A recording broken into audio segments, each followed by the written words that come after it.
Welcome back to the Plus Money Podcast, your home for the best soccer bets in 15 minutes or less. It's the FA Cup quarterfinals. No Premier League this weekend. That being said, we still have some decent games. We got some good games in Bundesliga, some really good games in Serie A. I'm Andrew Passaro. He's Nick Dianni. And if you're new to the show, I want to say welcome. We had a huge uptick on social media following right before the international break. Those both teams to score parlays, which both hit.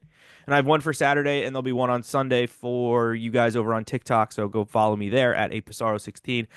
4,000 new followers on TikTok, and like another 140 new subscribers on the YouTube. So to everybody out there, welcome. Really excited to have you come along our gambling journey. I want to say we're going to have our days that we're really hot, like last weekend. We're going to have our days that we're ice cold. So this is not a guaranteed product.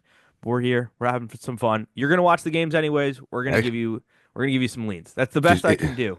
That's the If you best I just can do. joined, go back and watch like the last month's worth of shows just so we can prove to you how good we can be. Exactly.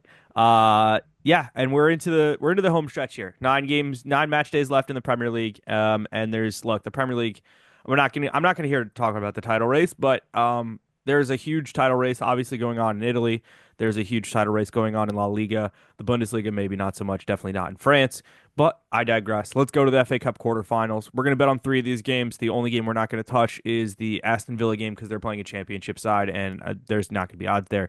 But we'll start with a London derby between Fulham and Crystal Palace. Interestingly enough here, 5 of these last 12 games, both teams to score, and the home team hasn't won a game in the last 12 times these teams have played.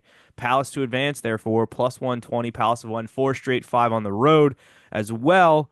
I don't hate both teams to score over 2.5 at plus 130 because the number's really juicy. It's a London derby. It's an FA Cup quarterfinal. And frankly, if Manchester City gets taken down, this could be the first chance for any of these teams to win major silverware in decades. So I think every single team is going to be taking this opportunity very seriously. But I'm going to take the form the Palace has been on. I know Fulham are missing Anthony Robinson, which is a huge piece for them, both them and the Americans. My biggest concern for Crystal Palace is that there's no Mateta. He may or may not be healthy. But I don't know. I still think that they can get past with the talent that they have in the front line and the way that Glasner has them lining up. What are you seeing here? No, I love where you're at. I think Palace, the form that they're in, can't be ignored. They've a team for the past 4 or 5 years I just can't seem to get a grasp on. But if I know them in a game like this, they're going to show up on the score sheet. So I do like them to score. Fulham at home, you have to back them to get at least one. Both teams to score at minus 110. A little bit safer than the way you're going, but I think it's just right there for the taking. Everything that you said is spot on. Both of these teams have to go for it. They have every incentive to go all out and try to win this game. Don't see how neither get kept off the score sheet. I'm honestly very disappointed. It's like 8:15 on Saturday morning because there's no shot I'll be up to watch the whole 90 minutes of it. But I think it's going to be a really You nice could like wake old up to a school. winner. Yeah, it's going to be a really nice old school English game. We'll jump to Brighton and Nottingham Forest, 2 teams that have kind of surprised us this season. Forest even more so than Brighton. And by the way, Forest last 2 FA Cup games have gone to extra time. At least one of those went to penalties. So don't rule out the draw here. Forest 7-0 victory over Brighton at home this season, and Brighton drew 2-2 when it was at home. But Forest's last win at Brighton was in 2015 when these 2 teams were in the championship. Both teams have scored over 2.5 at plus 100. I don't know if it's the numbers there. I don't know. I'm just worried about Nottingham Forest. Chris Wood could be out. I don't know what their goal situation is, and obviously you have Brighton who have a lot of players from all over the globe. Who Matomo's playing for Japan. You've got several players playing for Africa, several players in South America. I'm a little worried about those Brighton legs coming back from the international break. But since these 2 clubs have been in the Premier League, 3 of the 6 games have ended both teams to score, and it's hitting 4 straight for Brighton, the over 2.5. I think the safest play I'm going to take here is Morgan Gibbs White 2 shots at plus 100. In the 2 games against Brighton this year, he's averaged 2 shots. He had 3 shots at home, 1 shot on the road, and he's hit that in 7 of his 12 games in 2025. Those are 2 plus 100 plays, but I don't know. Again, I think this game could be a lot of fun. This could be a Brighton domination. This could be a back and forth, could be a draw. What are you thinking? Half of what you said made me feel really good. The other half of what you said scared the hell out of me. I like Nottingham Forest double chance, plus half a goal on the spread. It's even money, plus 100. But now I'm a little fearful that can Forest like do it 3 times? Can they get points? I know you don't get points particularly in Yeah. this match, but can they get a draw or better 3 times in one year? That would be a little bit difficult, but I think a result here just validates everything Forest have done all year. And to me, it's just a little bit more fun to root for. So I don't know if it's necessarily the best play, but what you said about Brighton does make a lot of sense. I just wonder, international break to me, like that's the poster team for this has killed my momentum. Yes, So I just think 100%. Forest are going to come in, do what they need to do, try to win an ugly game, try to force extra time, try to figure it out. Forest have been really good. Like Brighton's the new shiny object. Forest have kind of consistently done it all year. I think they can get a result in this one. So give me half a goal. Yeah, no, I totally agree with you. To be totally honest, to be very honest, I've been riding the Brighton train a lot the last few weeks. It's been very good financially for me, but this is one of those weeks that it's like, oh, I'm not playing that this game. I'm not playing that game this week because Nottingham Forest can just shut this game down, make it very ugly. Um, yeah, let's jump on to Bournemouth. They're taking on Manchester City. Um, you and I texted about this game beforehand. I thought this game was at the Etihad, and the fact that this game is at Bournemouth, I think gives Bournemouth more than a fair chance in this one. They won the one matchup that they've had this season in Bournemouth 2-1. Um and again, I mean, look, both teams have had some key players go play an international break. Pretty much everyone from Manchester City went to go play international break.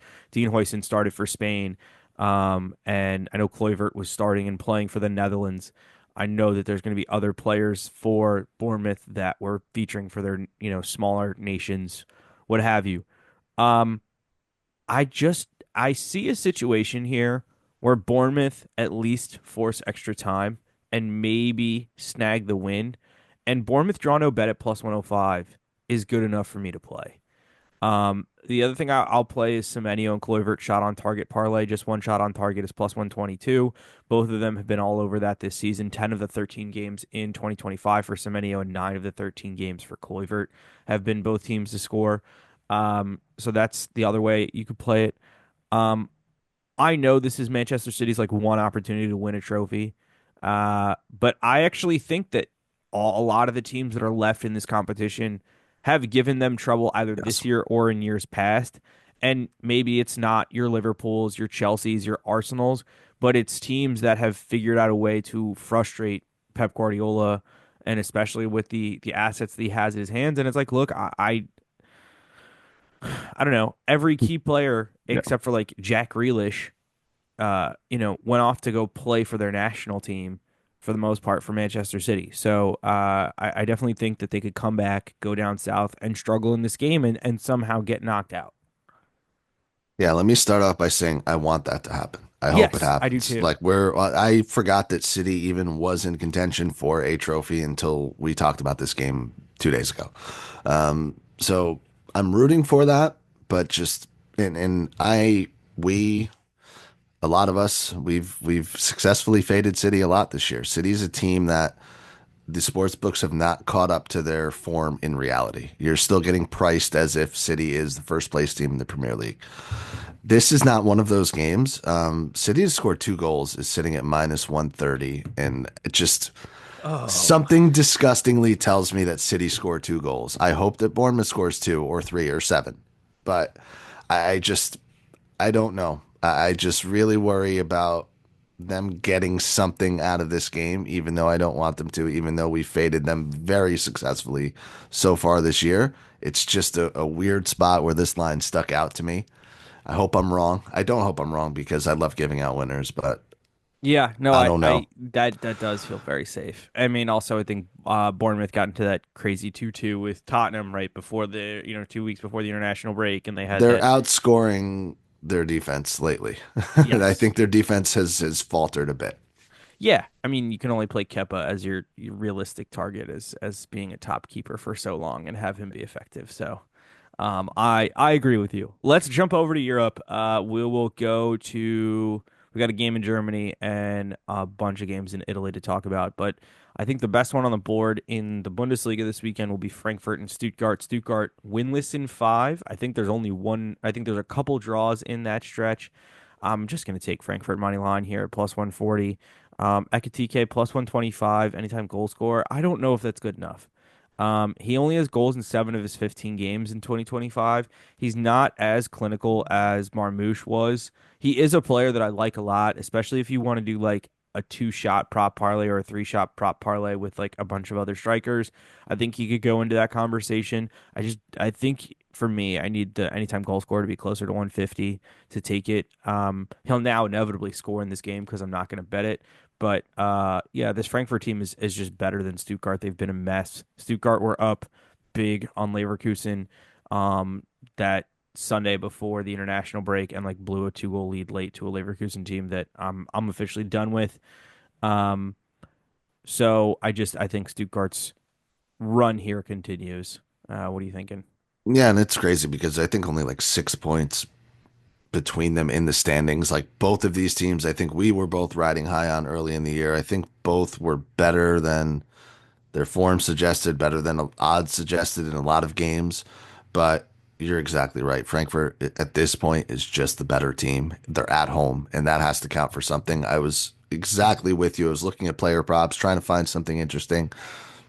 Couldn't really do it. I mean, you could potentially sit back and hope for like an over 3.5, an over 4.5, try to get crazy. It's a 3-2 game. Frankfurt money line's the way to go. I couldn't really get any further than that. I'm with you. You don't need to overcomplicate it. You know what I mean? Like let's keep it simple. Jump into Italy. We'll start with honestly a team that I fully expected to struggle all season long and now without Champions League has found their form. They're back in a Champions League spot. Bologna are traveling to Venezia and somehow Bologna and over 1.5 in the game is plus 120. Bologna have won four straight and that is hitting all four of those. Venezia have been ripping off a ton of draws as they are inevitably going to take their really cool jerseys back down to Serie B. Um, do I know a lot of players on this Bologna team? Absolutely not. How are they getting results? I couldn't tell you. I know that they are, and I know that they're playing a relegation squad, and I just expect this form to continue. Yeah, Bologna, you have to give it to them. Vincenzo Italiano, I'm not a huge fan of him, but he is proving me wrong week in and week out. He's doing a really good job with this squad.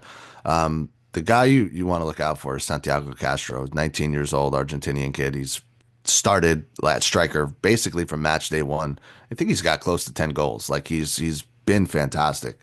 Orsolini, chip on his shoulder, did not get called up to the national team. Deserved to be there. My favorite player, not biased at all. They're good.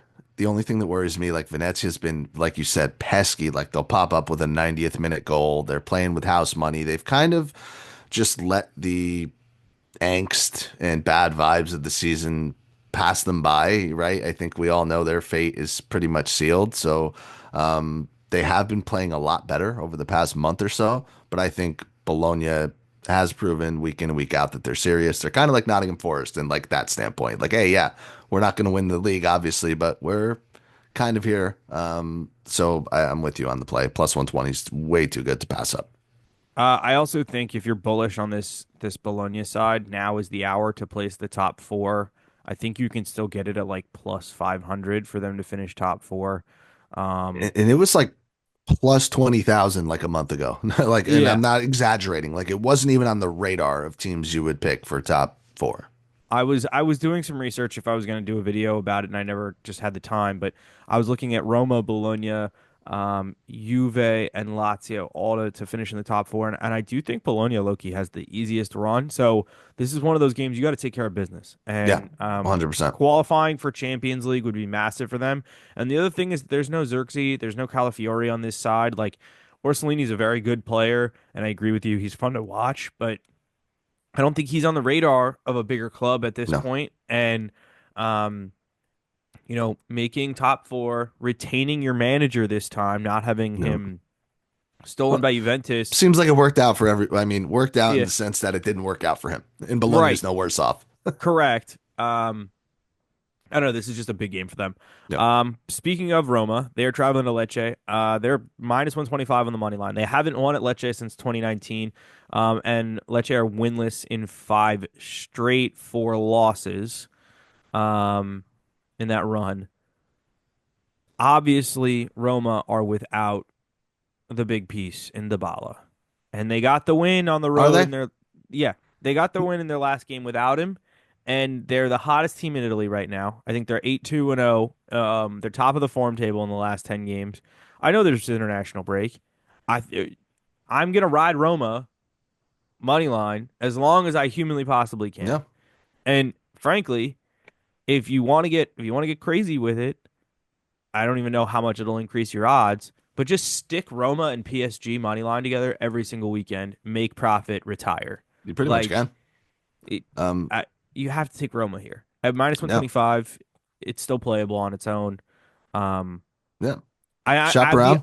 I'd be very careful with Roma and adding goals because they will win in game 1-0. Yes, They will score their goal, they will shut it down, do nothing. But agree. Agree. Hey, say less. Listen, they're minus 120 for me. Shop around. You can get a good price on them. Lecce is not very good. Roma has been fantastic. Dybala hasn't even mattered. Dybala's played. They've probably gotten a half a season, a quarter of a season out of him this year. I think he's had 2 or 3 games where he's actually made an impact. I'm not discounting how good the player is. I'm just saying they've gotten results without him. They've gotten to where they are without him really impacting the side. So I wouldn't worry too much about it, especially against Lecce. Roma money line. yeah, again, keep it simple. We'll jump to Fiorentina Atalanta. And this is where I'm a little like a little. I think I need you who watch a little more Serie A than me to talk me into what I've seen here. I was like, oh, Atalanta money line minus 105, team total minus 104. Then I'm like, wait a minute, Retegui didn't get called up to the national team. Can Atalanta win this game without Retegui, especially with the fact that Lookman's going to go play with Nigeria, um, what have you? So then I'm looking at more things, and I'm like, wait a minute, Fiorentina's unbeaten in their last 4 home games against Atalanta, 3 wins and a draw. Fiorentina draw no bet at plus 175, double chance at minus 130. It's a big game for both teams. I mean, as much as I want to say a Fiorentina win here officially ends Atalanta's title challenge, we've said, oh, Atalanta now out of the title race about 3 or 4 times this Yep. season, and yet they keep coming back into it because Inter have yet to really like pull away in this Yep. race. Um, Moise Kane plus 200 anytime goal scorer, especially with the form he was in for the Italian national team and that game against Juve right before the break. Like it's a really fun Yeah. number. But again, he has 15 goals I think in Serie A this season, but they're very spread out and they're very much like, oh yeah, he got a brace in this game or a hat trick in this game and then didn't do anything for 4 games. So be careful. But the number's good. The number's good if you want to play it. Um, I think I'm gonna like flip and go from Atalanta to take Fiorentina here. I think I have to. That's You could. Listen, there's no sense anybody can make for either of these teams. You could their forms don't make sense. How they play week to week makes no sense. Just know that you can take over 2.5 goals and it's minus 110. And then you see a 2-1 ooh win and you don't care. yeah. I think that I'll do that. I'll do that. But to your point, I think Retegui is definitely hurt. He'd left the Italian team, without playing. So I doubt he features. But Moise Kean plus 250 on Hard Rock if you're so interested. I mean, if you're giving me that for the top 3 goal scorer in the league, I'm going to take it. I don't really care about the circumstances of the game. The guy just is showing up. He's got a chip on his shoulder. Lookman's another dude that's plus 220. I don't have as much stock in Lookman as I do as a lot of other people do, but give me guys in the top 5 of the league score table and plus 200 or better. I'm pretty much going to take them every single time. So Yeah, player that's props are fun in this one, but doesn't really matter who scores. 2-1 game, either which way, minus 110. yeah. I'm on the over 2.5. Circle me in on that one. All right, Napoli, Milan.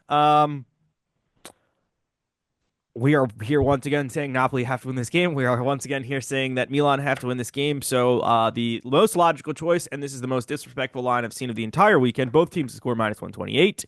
You know why? Because it's of the last 12 games that hold on. Because it is in the Sunday both teams to score parlay, which you will not get on this show. If you want the both teams to score parlay, go find me on YouTube or go find me on TikTok. Go find me on Instagram, and it will be on the YouTube Shorts. So subscribe. But for Milan in 2025 only. It's hitting 6 straight games, and it's hitting 14 of their 19 games. And for Napoli, it's hitting 8 of their 11 games. There was an 8 game run where it hit every single game, and we cashed in on a lot of those. Um, I also don't hate a sprinkle on both teams scoring over 2.5 at plus 125 because that's hitting 3 of the last 5 for Napoli and 5 straight for AC Milan. These two defenses stink. Both Yes. of these offenses are capable of scoring goals. If you made me pick a team, I'm gonna take Napoli, Yeah, but I I think we think they get have a both teams to really score. bad home record against AC Milan for whatever reason. If Yeah. I'm not mistaken, Milan's done well there. Yeah, this is a weird weekend where the Hard Rock here in Florida seems to have way better lines than what you're giving out, and that's not usually the case. Minus 120, both teams to score was immediately circled. I think there's no way both don't get on the score sheet in this one. Should be fun. Um, all right, quick bonus plays that I'm just going to talk about that I'm not going to make a slide for, so they're not going to pop up for you. So if you're only looking at the bottom here, you're going to miss out on them. Espanyol are playing Atletico Madrid. Both teams to score plus 108. It's hit a lot. It's hit a lot in the games at Espanyol, and I think Atletico are kind of on tills right now. Especially coming off the break. A lot of players from South America, what have you. Um, whether I take these or not, I'm just tracking. We're just keeping a track of. Beereth for Monaco. The Danish striker has been on insane form. They're taking on Nice. Nice love to give up goals. I will take him anytime goal scorer plus 110. He's been on fire. And of course, he's an Arsenal product. If only there was a team that needed a striker in North London that really, really needed a striker that maybe shouldn't have kicked him out of their academy. But here's what everybody's here for. The both teams score parlay for Saturday. It is plus 225. We're going to go to Germany, France, and the MLS for the first time this season. We'll start Monaco and Nice. 10 of the 16 Monaco games that they've played this year and 9 of the 15 Nice matches have been both teams to score. That screams at least a 1-1 Yes. in France. Frankfurt and Stuttgart, 10 for the both teams have done it 10 times. Stuttgart have done it 6 straight games. Frankfurt have done it 5 straight games. 15 matches in total for Frankfurt this season and 14 for Stuttgart in the Bundesliga. And then we will go to LA Galaxy versus Orlando Saturday night. Orlando haven't kept a clean sheet yet in their 5 games, and it's hitting 4 of the 7 for Galaxy. A little concerned about the Galaxy perspective in scoring goals, They're but the figuring it fact that out. they're at home. I think They're it's also figuring hitting it out. 3 straight for Galaxy. Um, so yeah, that's the Saturday play. Sunday's plays plus 300. Again, you'll have a trip to Germany, a trip to the FA Cup, and a trip to Italy for you guys. Again, you can find that on the social channels. Um, we'll give it out there. That will wrap it up from us. I do want to point out we have midweek prem next week, so we're gonna do our damnedest to try to link up either Sunday night or Monday night and knock out a podcast because we have a London derby with Chelsea Tottenham, which I don't want to bet on. I'll tell you that right now. But we do have a Merseyside derby with Liverpool Everton, which I also don't want to bet on. But we have Arsenal Fulham. I know there's some big games coming up in the Premier League as they are playing FA Cup this weekend. And the interesting thing is that they are giving us the weekend for most of these teams to kind of settle back into 13 of the Premier League clubs are not playing this weekend, which means it's 13 teams that are getting rest coming off an international break, which means Only other teams took care of their other leagues took care of their oh, the teams Premier this League way. doesn't give a shit, man. They're trying to for the first time not bury the FA Cup quarterfinals because if they had Chelsea Tottenham, Liverpool Everton on this weekend at the same time as the FA Cup, no one would give Yeah. a shit. So yeah, that's I get it. I totally get it. Am I disappointed about it? Yes. This is now our third episode that we've done in 2025, I think, that has had no Premier League, and I don't like that. But it is what it is. Make sure you're following Nick at Nick Dianni. Make sure you're following me at Andrew Passaro. And if you're not subscribed to the YouTube, please hit that subscribe button. And we'll see you I don't know if guys. it's below, but it's always cool to It point is. It below. should Yeah, be I figure. below. Okay. I don't know if it's over there or over there, or it's definitely not up. It's definitely down somewhere. But yeah, hit that button. We'll catch you guys soon. Have a great weekend. Good See luck. ya.